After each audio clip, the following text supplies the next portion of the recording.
Happy to see, even though very few are numbers here, many of them probably went for the IBF meeting, but it doesn't matter. As long as more than three, I'll be happy. So the numbers are pretty good for me. When you study the Bible, a good portion of the Bible is written about David. When you look at the life of David, his trials, his tragedies, his triumph, and what he went through. Sometimes I look at whether this family is a dysfunctional family or not. Like Jacob's family, there are so many problems in their family. David had his enemies within and in his inner circle and also outside. You're familiar with one of David's counselor, Ahithophel, his trusted counselor, went against him. He was supporting Absalom to go against David, and eventually, even though Absalom committed suicide because David didn't listen to him, his counsel, because he was very tricky, and some other how he figured it out. When you look at the life of David, it is God who called him, it is God who appointed him, and it is God who gifted him. He's a man of God, and God is not going to abandon him. So eventually, when Absalom took over, David had no choice but to flee. And when he fled, he crossed over the mountain with his loyal fellows with him, the armies, generals, and others with him, very loyal to him. And he cried on the way, and eventually they landed in Manahem. And that is where we meet some of the people that I'm going to talk about. When we also look at, we are very familiar with Mephibosheth. We know that David offered him a seat at his table. And who was the other one David offered a seat at his table? Anybody? Don't open the Bible. Can you tell me who was the other one? One is David, and you should be answering me. Who was the other one? Second one. One is Mephibosheth. We all are familiar with that. Because of the loyalty to Jonathan, he offered that seat at his table. I'm sure I don't want to wait for your answer because old man, yes, old man is correct. It's very old, but he has a name though. That Barzillai. Barzillai was 80 years old. That is why James brother said at least he remembered he was old. That is a very good sign that he could remember things. But Barzillai was a man very wealthy. He and two others, but three of them they supported David when these men were hungry. They provided food for David, the best dates, grains, you name it, honey, butter, because he was very wealthy. But the only problem was he was 80 years old, and that, according to the Bible, when you read that scripture portion, is considered as very old. I don't know about that, but you look at Methuselah, he lived so many years. But then God reduced the age of those people. Now I always look when somebody died, mostly Japanese are the ones, lived long, and Japanese and some Italian island of Sicily, I believe, some Mediterranean, their diet could be a factor. I don't know what it is. Most likely diet. Japanese, they eat a lot of fish. But you look at those Japanese, many of those houses are empty, hardly anybody living 80, 90, 95 years old. They're still working, very depressing their life.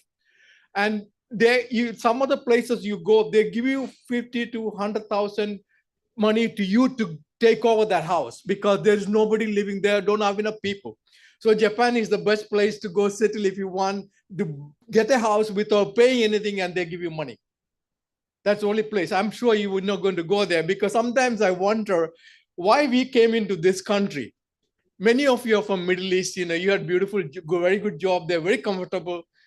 I have also had a job. And why you came here? The reason is probably comfort, I believe, then the freedom. And it's not like other living in Middle East, you want to live for here. But things are changing. I had a friend many years back, we trained him. He came from Finland. We offered him a job at that time, he refused it. many years back. Then I asked him what's the reason why you didn't want to take it. We have such a comfortable life there. We have medical coverage, it's almost free. And if you lose a job, the government gives us 2 years, almost the full amount of salary for 2 years. Babysitting is free. So why should I come and waste my life here? Which is true. Now you look at Kerala also. I go travel to India. I'm sorry that I'm going out of this topic, but I'll come back within a few minutes.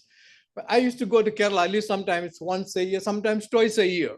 Kerala has changed a lot, so much comfort. And yesterday, one of my cousins had sent me an article published in one of the newspaper. I don't know where it is. Kerala is considered the number one state in India for cancer. Kerala is now toppled as the number one state for cancer. I wondered what is the reason why Kerala became number one. Many years back, I used to go there. I used to travel to Ahmedabad and then to Kerala to set up a cancer facility with a couple of people from here, 2 doctors, and 4 of us were. I gave many lectures at Pushpagiri Medical Center. The dean is a friend of mine, and we were planning to open. That was many, many years back, about 15 years back. Many trips I made. That time itself was the cancer was high. That was one reason we wanted to set up something over there, not for the money, but to say, because they didn't have anything. Now, even near my house, the hospital, they're building a 12-story facility for cancer alone. So can you imagine how our state, because of the lifestyle, they're getting cancer, that they changed it. Everything is sprayed with, I studied sometime why these cancers are high in Kerala.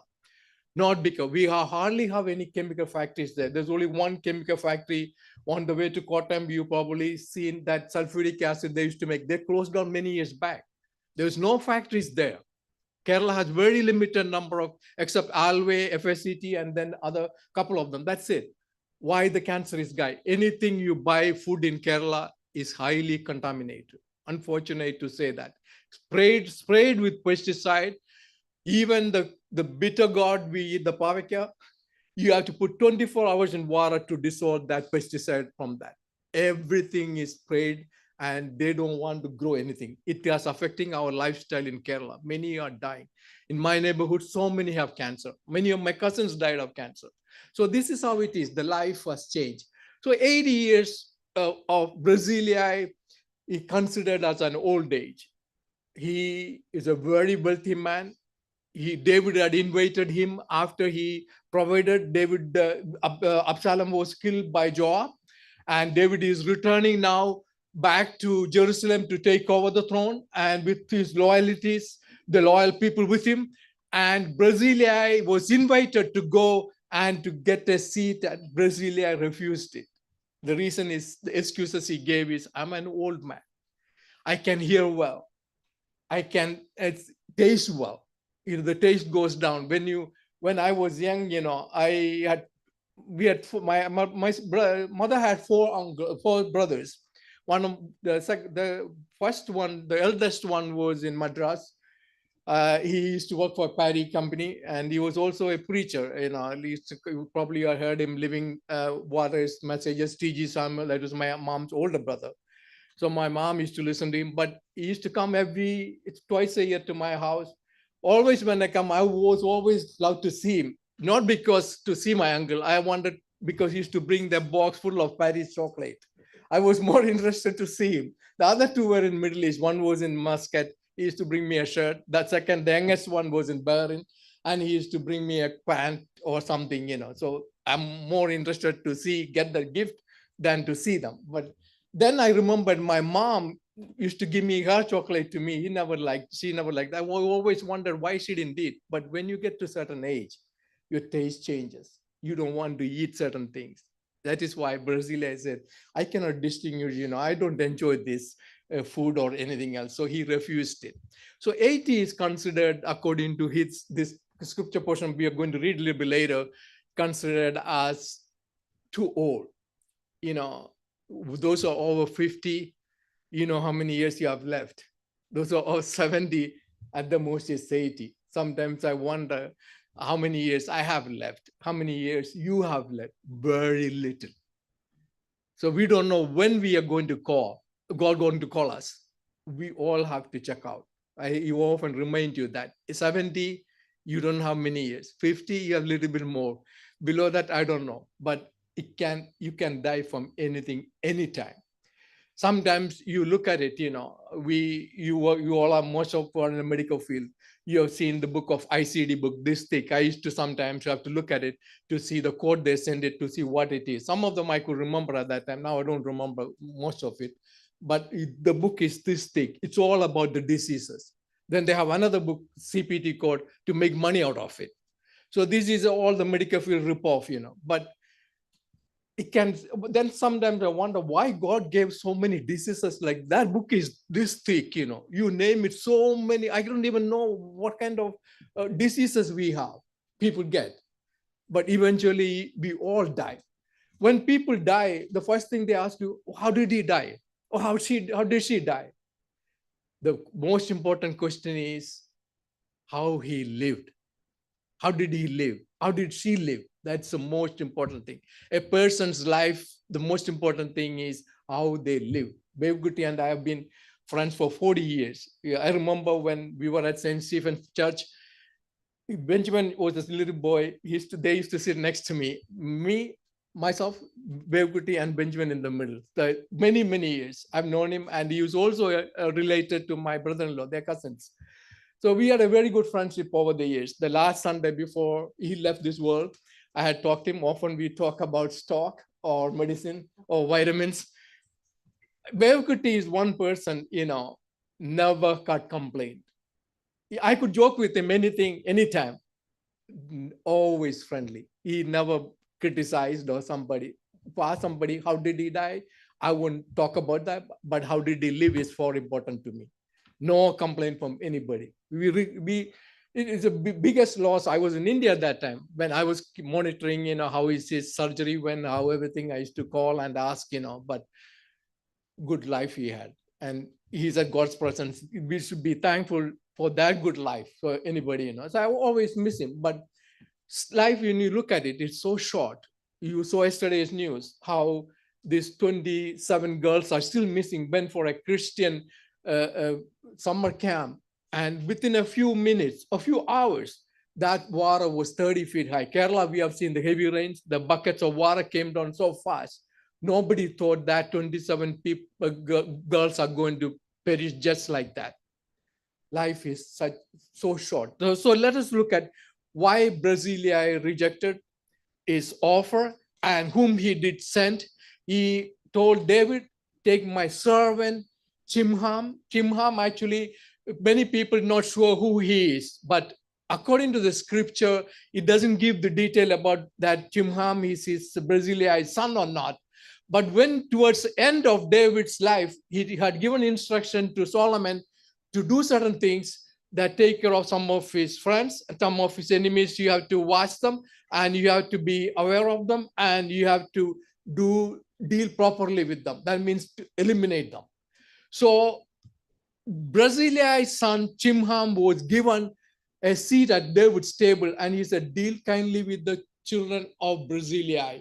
And when you read book of Jeremiah there, you see that there was a name mentioned Chimham that is given to Chimham, Barzillai's son. So let us look at why Barzillai refused it, why the offer was given to Chimham, and all about the loyalty. This is a loyal friend, and God rewarded very much to Barzillai's family, even though he didn't need anything. He has everything. He had money. He had all the wealth he wanted. He has. So Chimham had decided to follow David, and I'll tell you the reason why he decided to follow David in few minutes. But then you look at also a good friendship.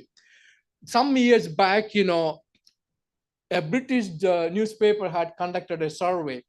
There was a prize attached to that survey that what exactly the definition of a friend.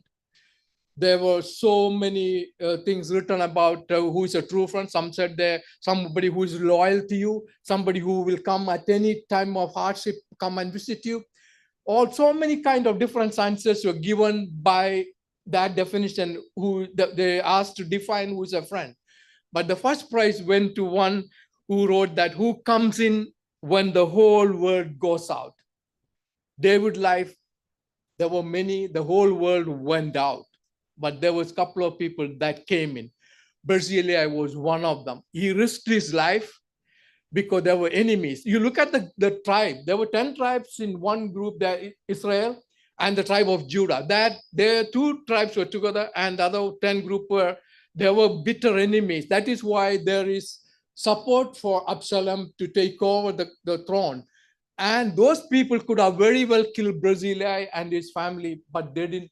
But God was with them. And the Barzillai didn't care. He had the courage, and he is a genuine friend, and he supported David all the way. And he offered, even sent to his own son, Chimham, to go with David and be there with David. And so let's look at 2 Samuel chapter 19, verses 31 towards to 31 to 40. Somebody could help me to read that portion, please.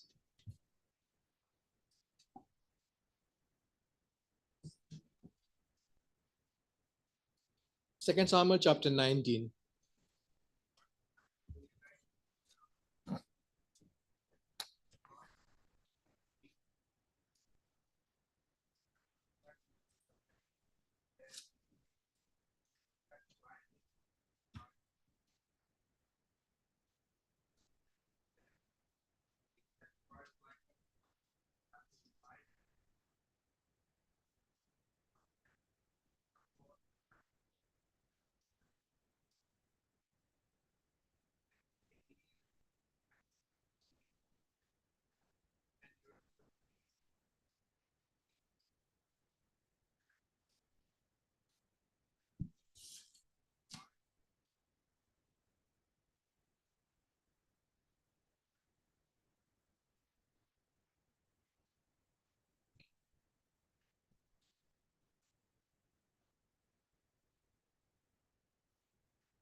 When you look at this portion, we know that he is a Gileadite and came from Rogelim. Rogelim is actually about 25 miles, some say even 50 miles, but it is between 25 to 30 miles from Jerusalem.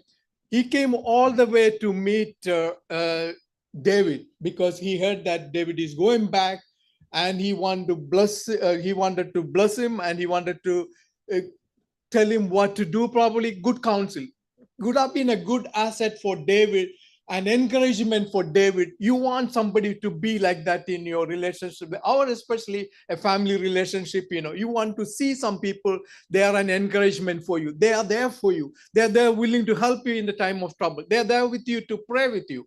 But some of the relatives, we want to avoid them. You don't like to see them. I have many relatives like that.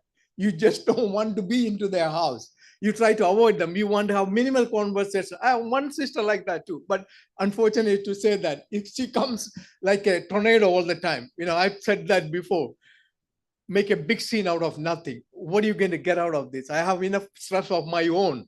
We live in United States. There's so much stress all the time. Somebody asked the guy, how do you manage your stress? When I get stressed out, I give stress to others. So I balance it out. That is one way to be equal. So I don't know how to do that. I get stressed out. I go home. I don't talk to nobody. I go to bed, and that's it. It's very difficult to get rid of it, but it can cause heart attack. It can cause a stroke. I don't know what else it can cause. It can cause so many problems. But there are certain people you don't want to be with them because they are not an encouragement, especially Christians. We have to be encouraging others. We may have difficulties, financial difficulties, health is an issue.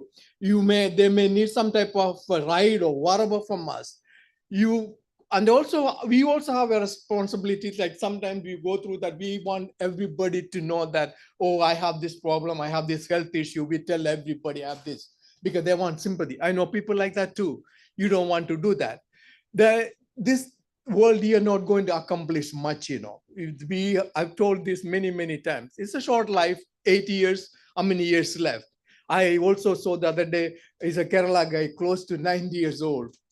People ask me also same question, that 90 years old, when they interviewed him, what was the greatest your accomplishment in your life? Probably you've seen that interview that asked a 90-year-old Kerala guy, what is the greatest accomplishment in your life?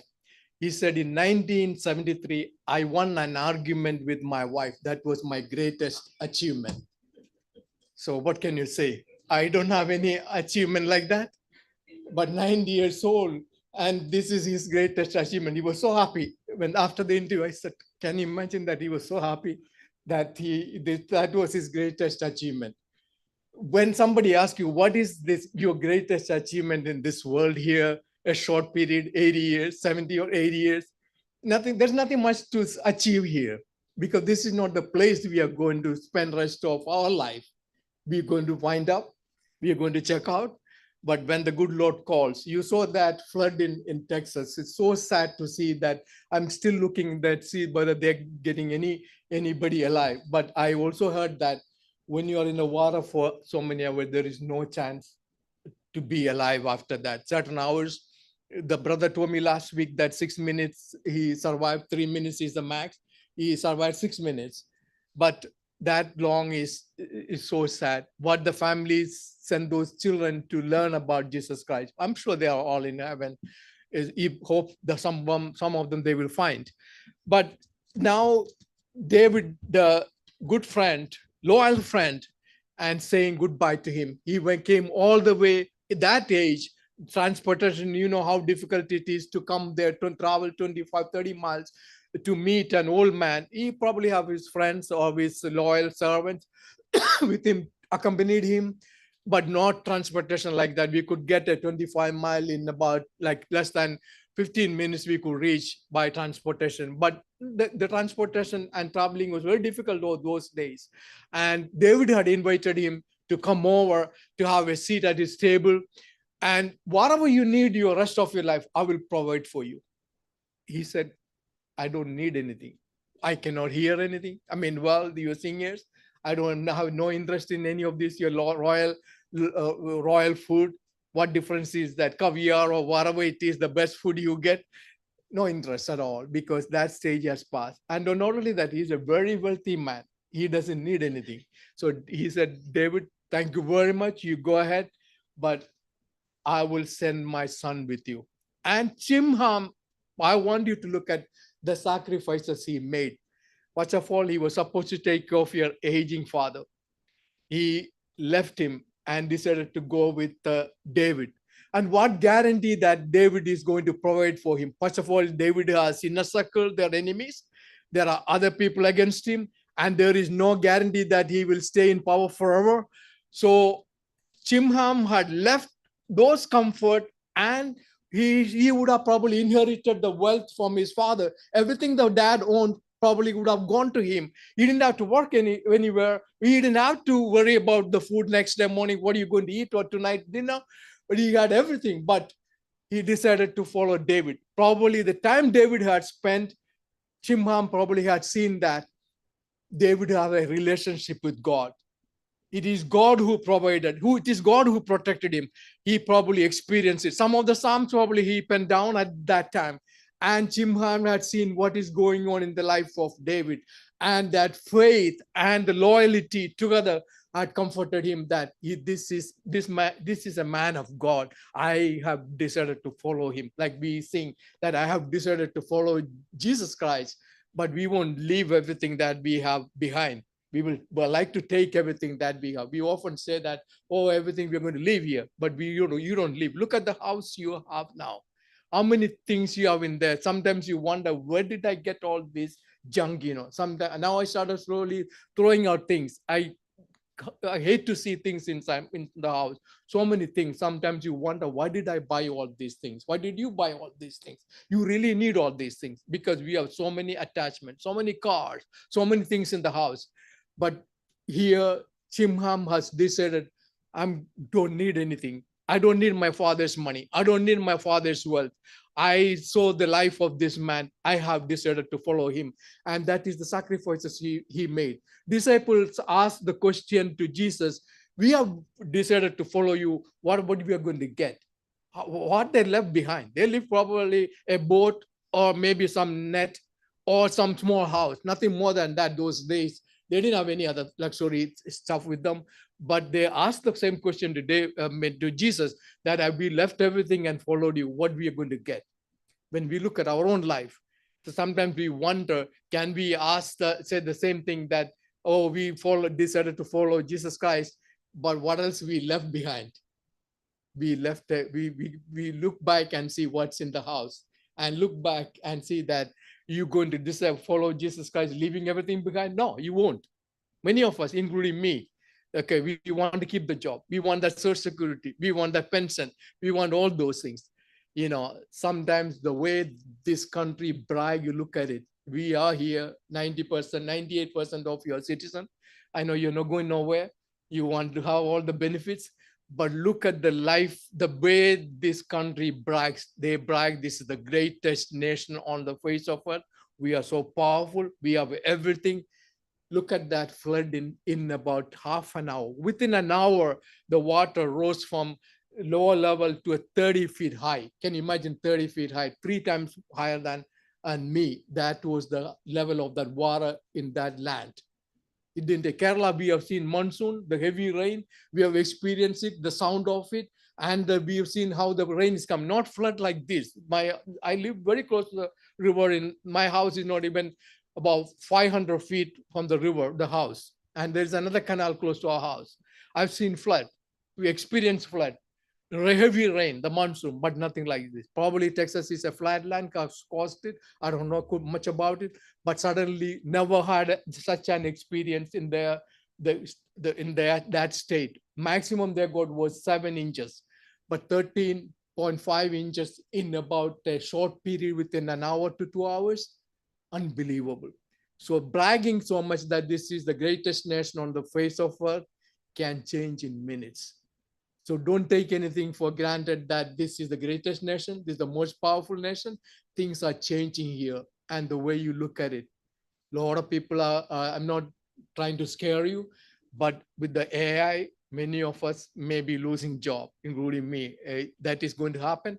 Don't take everything, this comfortable life here. It can change any minute.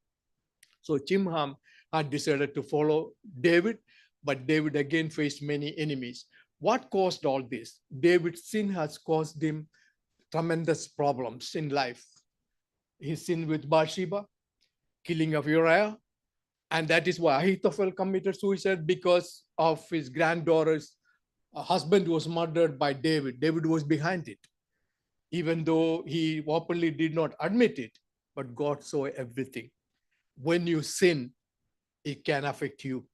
When you sin, it can affect your family. When you sin, it can affect your church members. It can affect your co-workers, the people you're working. Sin has consequences. Sooner or later, you will pay the price for it. So be very careful when you sin, that there are consequences for it. You cannot avoid it. But when we look at the life of Chimham and Barzillai, those two were loyal, and David and Solomon rewarded for their loyalty, their friendship, and an everlasting relationship between them that continued, that strong relationship, that family relationship, that David took care of them, Solomon took care of that family, and from generation. That loyalty had continued from generation to generation. And that is why that town was named after Chimham, because of his loyalty, his faithfulness to David, not worried about what are the consequences. It had affected. Barzillai had the courage to go and support David. He didn't care whether he was going to be killed. He didn't care there going to be financial loss. It can. When you are in leadership, or you have to remember one thing, It is God who appoints a leader. It is God who appoints, give the gift to a leader. It is God who calls him. When I go back to, sometimes when I go to my hometown in Kerala, I within a 5 mile, I told you this before, there are 11 brethren assemblies. It's embarrassment to say that. I said, why in the world there are 11 brethren assemblies within a 5 mile radius? It's so sad to see that. Then I looked at it, why it happened. Many times people ask me, when I go there, oh, you guys have so many assemblies here, you not together, you're not united, you only preach and you only talk, you don't do, which is true, very, very true. Then I look back and say, what was the reason why we had so many assemblies, 11 assemblies there? The reason is because you became a leader without the call of God. You became a leader with no gift. You became a leader because God did not appoint you to be a leader. You have taken over that leadership without God's call. You have taken over that leadership without any gift. You have taken over that leadership without God appointing you. That is why those 11 assemblies are there, because God did not appoint you. You want to be a leader. That is the failure of our assemblies. Many don't come to our assemblies because of this, because there is no unity and all this. Of course, our service has some problems too. It's not like, some days people sleep in our assembly. It is true also, but that's everywhere. I'm not saying that. But what we have to remember when we look at this portion, friendship is very critical. A true friendship, a loyal friendship. When we look at the life of David, he had ups and downs in life, but he was a man that God called. That is why he went back and got his position back. Nobody could have taken that throne other than the one who was appointed by God. Where Absalom didn't last, he was murdered by Joab. Even though David had given instruction not to kill his son, you look at scripture portion, he was worried very much that somebody was going to kill Absalom. But when he died, he cried, Absalom, Absalom, he cried, my son, even though that son was trying to kill his own father. That is how it was. But when we look at the studies, the scripture portion, we see in the life of Barzillai, old man, age didn't matter. 80 years old, still you could work for the Lord. 80 years old, doesn't matter.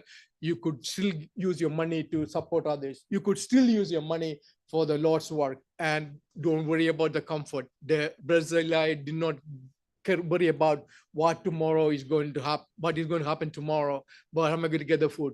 But he was a man that abandoned all those comfort. I don't need any of this. I'm happy where I am. And he also had given an excuse that he wanted to die where he wanted to be buried also, where his hometown perhaps. That some people have that. Some people didn't care about where they're going to be buried. My brother-in-law died a couple of years back in Kerala when he was on a visit there. And this time when I went with my sister, I asked her, do you want also to be buried here? Because he's buried very close to his house. And my sister said, it doesn't matter. I don't care where I'm going to be buried. But I hope the good Lord will return before that, so we don't have to be buried in this earth. But nobody knows. But it is very, very soon. You see the changes that's happening around the world, how many countries are at war, what is going around the world. Then you understand that so many earthquakes. You look at that. Every other day there is an earthquake. Every other week, I would say, because it's towards the end time. Be prepared and be loyal and study the scripture, and God will guide you in the right direction. Don't get stressed out. God has a plan in your life. Whatever happens will be according to his plan. And I thank the Lord for the time that you gave me to preach today. And I ask Benjamin to pray, please.